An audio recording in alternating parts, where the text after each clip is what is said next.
Pernikahan seharusnya menjadi tempat berlindung, tempat untuk saling berbagi, saling mendukung, dan saling mencintai. Namun, bagi sebagian orang, pernikahan justru menjadi sumber luka yang amat sangat mendalam. Ketika stres dan keharmonisan keluarga bertemu, kekerasan dalam rumah tangga seringkali terjadi dan menjadi kenyataan yang amat sangat pahit. Tujuan sebuah pernikahan dan keluarga adalah menciptakan ikatan yang penuh cinta, kasih sayang, rasa saling pengertian, dan hubungan tanpa syarat. Pernikahan adalah perjalanan bersama, tempat berbagi kebahagiaan, tantangan, dan impian bagi pasangan. Dalam keluarga, individu diharapkan tumbuh dalam lingkungan yang aman, penuh kasih, dan saling menghargai. Meskipun kehidupan tidak selalu mudah, harapan untuk saling mendukung dan membangun bersama memberikan kekuatan untuk melewati setiap rintangan yang ada. Meskipun pernikahan dan keluarga adalah ikatan yang diharapkan dapat penuh cinta dan kebahagiaan, banyak pasangan yang terjebak dalam situasi penuh stres yang dapat berujung pada kekerasan dalam rumah tangga. Realita yang terjadi saat ini, terdapat banyak kasus KDRT yang dilakukan oleh pasangan atau anggota keluarga yang dapat menghancurkan keluarga mereka. KDRT baik fisik, emosional, maupun psikologis tidak hanya merusak hubungan, tetapi juga dapat berdampak buruk pada kesehatan mental dan fisik korban.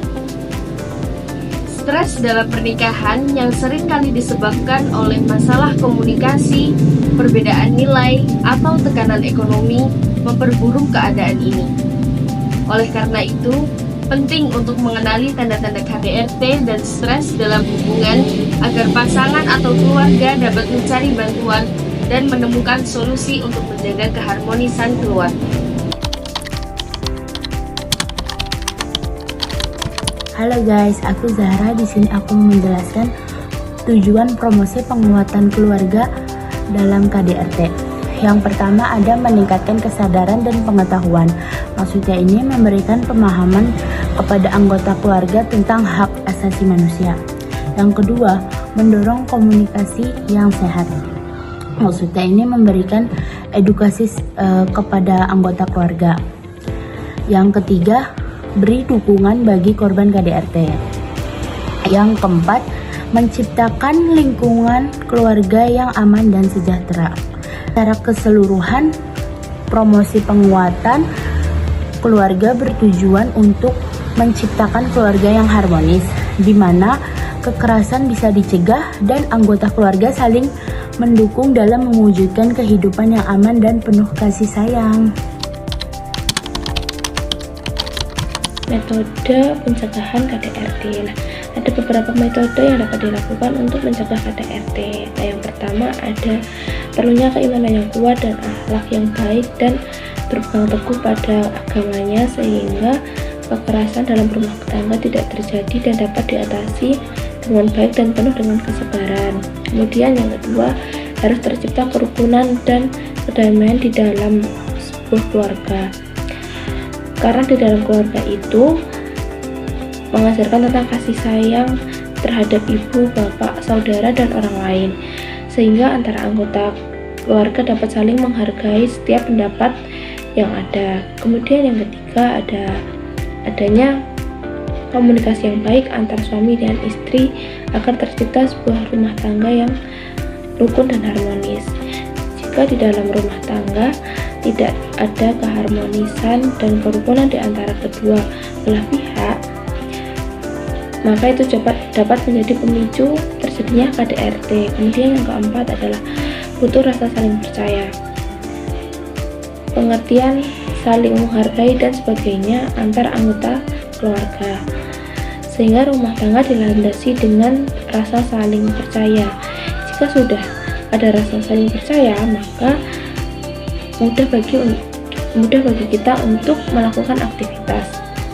Jika tidak ada rasa kepercayaan, maka yang timbul adalah sifat cemburu yang kadang berlebihan dan rasa curiga yang akan menimbulkan KDRT. Kemudian yang kelima ada seseorang istri harus mampu mengkoordinir berapapun keuangan yang ada di dalam keluarga. sehingga seorang istri dapat mengatasi apabila terjadi pendapatan yang minim, sehingga kekurangan ekonomi dan rasa curiga yang dapat diatasi dengan baik. Metode yang keenam yaitu dalam sebuah rumah tangga butuh komunikasi yang baik antara suami dan istri agar tercipta sebuah rumah tangga yang rukun dan harmonis. Kemudian yang ketujuh, antara suami dan istri harus ada yang bisa mengalah ketika sedang ada konflik dalam rumah tangga, sehingga dari konflik tersebut tidak menimbulkan kekerasan dalam rumah tangga. Hai, saya Prana akan menjelaskan mengenai motivasi advokasi penguatan keluarga dalam konteks kekerasan dalam rumah tangga. Yang pertama ada motivasi, yaitu keluarga merupakan benteng utama. Karena mengapa? Ketika kita sebagai tentunya calon kaum muda atau yang sudah berumah tangga, ketika ingin menjalani atau mempersiapkan untuk membentuk sebuah pernikahan atau membentuk sebuah keluarga, pasti setelah mendiskusikan mengenai cara menyelesaikan komunikasinya, bagaimana untuk membentuk sebuah hubungan yang positif tentunya, karena keluarga itu adalah benteng pertama untuk menumbuhkan rasa cinta, kasih sayang, aman, tentram, untuk menghubungkan sesuatu yang positif tentunya. Maka benteng pertama keluarga ini merupakan fondasi yang kuat untuk membentuk sebuah lingkungan yang sehat. Mengapa? Karena lingkungan yang sehat salah satunya adalah untuk menyenangkan keluarga dari rasa kebahagiaan, kedamaian, tentunya untuk memikirkan yang positif, karena untuk tumbuh kembang anak tentunya, untuk menghindari hal-hal yang menghambat perilaku anak. Karena ketika sudah mempengaruhi keluarga pihak istri maupun istri maupun keluarga di lingkungan yang tidak sehat, itu akan berpengaruh atau pemicu dengan adanya stres maupun dengan kekerasan seperti itu. Terus juga komunikasi tentunya dan saling menghargai satu sama lain. Ada advokasi, yaitu ada edukasi sebagai kaum calon atau yang sudah membentuk sebuah pernikahan, itu bisa mengikuti seminar dengan bagaimana sih cara membentuk sebuah pernikahan yang tentunya sebagai kaum Islami, sakinah mawaddah warahmah, terus membaca literatur dengan di media sosial yang positif tentunya, yang untuk menghubungkan pemikiran kita sebagai untuk yang jernih gitu. Terus ada kampanye. Nah, kampanye yang dimaksud di sini adalah mengenai untuk sebagai dari istri maupun suami untuk berusaha keras menghindari kekerasan dalam rumah tangga, karena itu dapat merugikan menjadi sendiri tentunya dan berakibatkan pada dampak anak maupun dampak yang keluarga yang melihat kejadian tersebut. Nah, teman-teman, selanjutnya di sini aku akan bahas terkait apa sih rekomendasi kebijakan yang ada di Indonesia untuk pencegahan atau langkah preventif. Yang pertama, menurut BKBBN 2021 adalah konseling perkawinan, pranikah, dan juga setelah pernikahan. Pemerintah dapat menyediakan program konseling wajib untuk pasangan yang akan menikah dan sudah menikah atau akan memiliki anak, atau bisa dibilang juga dengan pasangan muda. Nah, fokusnya adalah untuk bagaimana kita bisa memahami atau memiliki keterampilan komunikasi, pengelolaan konflik, dan manajemen stres yang baik, khususnya bagi calon para orang tua yang memiliki anak. Lalu yang kedua, menurut Kementerian P3A 2023 terkait layanan dukungan psikologis. Puskesmas dan Pusat Layanan Masyarakat menyediakan konseling gratis bagi keluarga yang telah mendapatkan atau menghadapi konflik.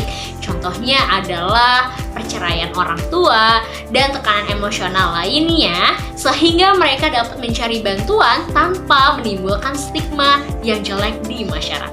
Nah, selanjutnya yang ketiga adalah edukasi. publik terkait KDRT. Nah, melalui kampanye nasional, ini pun pernah dibahas oleh UN Women 2022 terkait masyarakat perlu nih terkait pemahaman tentang bahayanya KDRT dan pentingnya kesetaraan gender dalam keluarga. Nah, kita bisa menggunakan media sosial dan juga komunitas lokal untuk menjadi media yang efektif terkait penyebaran pesan itu. Selanjutnya yang keempat, menurut kebijakan OJK tahun 2023 terkait literasi keuangan keluarga. Seringkali keluarga dihadapi dengan masalah perekonomian. Nah, di sini pemerintah dapat bermitra dengan lembaga keuangan untuk memberikan pelatihan pengelolaan keuangan terkait bagaimana cara menabung dan mengatasi masalah ekonomi sehingga tidak ada lagi atau mencegah pemicu konflik keluarga terkait ekonomi. Nah, teman-teman, dengan langkah-langkah berikut diharapkan bisa menjadikan keluarga yang harmonis, bebas dari kekerasan dan juga mampu menghadapi tantangan dan konflik dalam kehidupan. Karena keluarga yang kuat adalah kunci bangsa yang maju. Sekian, terima kasih.